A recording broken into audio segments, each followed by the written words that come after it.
Governance is not government. Remember that. We're not talking about a global government. No. Just governance. It is the framework of rules, institutions, and practices that set limits on the behavior of individuals. Let me stop there. That's you. Do you want the UN and the globe saying that there are limits on your behavior as an individual? Limits on the behavior of individuals, organizations, and companies. It's control. Let that sink in. The basic progressive agenda has always been the same. They know better than you, so they have to control. Look how they're controlling healthcare. Now, here's what's coming in the financial bill. Now, we don't have the final bill yet. The House and the Senate passed their versions of the bill. Now they're molding the final version. Frankendodd. So, here's what we have. Might be some changes to this. Oh, I'm sure it's going to get better. This is the Senate, because they say the House is going to be a lot like the Senate. So here it is.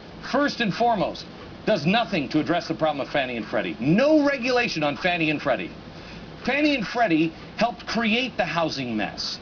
Then they needed a $125 billion bailout, which they haven't even scratched the surface on paying back yet.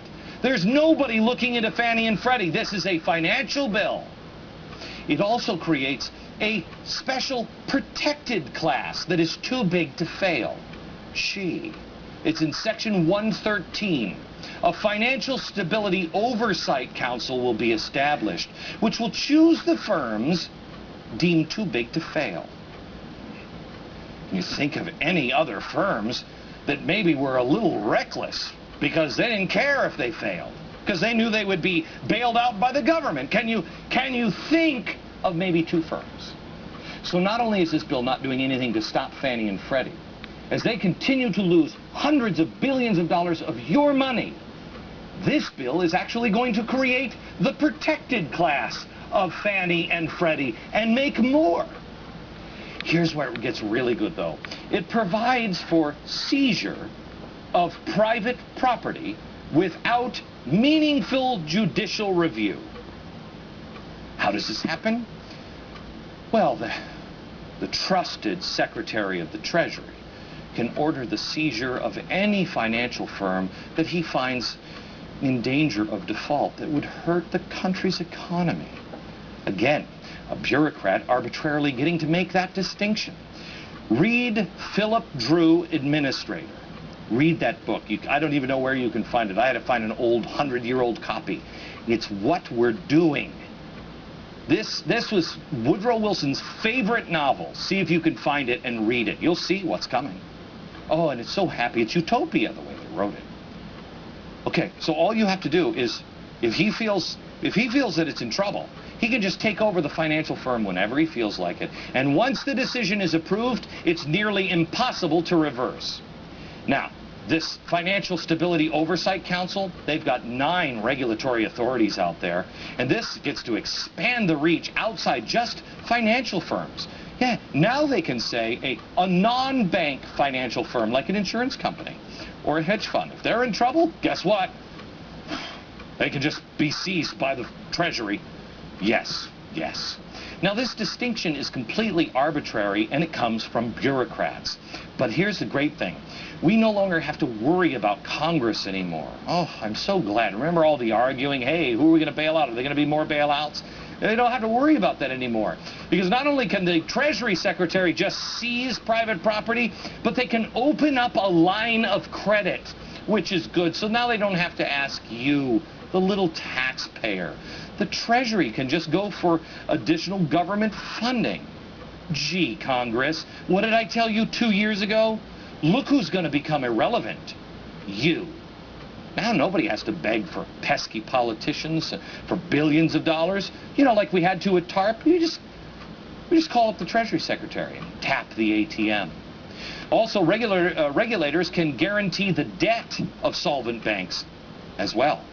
If there's a liquidity crisis, they can just guarantee everything that's in the bank. This bill also creates a new Bureau of Consumer Financial Protection. just to protect you, protect consumers. This bureau will have broad powers to limit what financial products and services can be offered to consumers. That's weird. As I say that, I think of Anthony Weiner. You remember the Congressman Anthony Weiner trying to protect consumers from Goldline? Yeah. Wow. Go to WeinerFacts.com for more on that. So, it's supposed to help you, but here's what it will do. Reduce choices and likely make credit more expensive and harder to get. It also allows them, you're going to love this, to track consumer transactions. So now they can just track your credit card, baby. Isn't that great? You can, but only to protect you. Non-financial firms will be subject to financial regulations. Listen again. Listen again how broad this section is. It's section 102, and it defines a non-bank financial company as a company substantially engaged in activities in the United States that are financial in nature. Tell me the companies that aren't financial in nature. Bakery? Sure, they're making cupcakes and bread, but in the end, isn't that financial in nature, Your Honor? They're making sure this bill is jammed down America's throat and finished. This is the date that they've set for themselves. They're going to vote on it tomorrow. Did you even know that? Did you know any of this? Where the hell is the press? You know when they want this passed and all done and signed on the desk so the president can save us? July 4th, Independence Day. Here it is, Frank and Dodd, giving us our independence by chaining our children, chaining our freedoms, snooping through our credit cards. Frank and Dodd.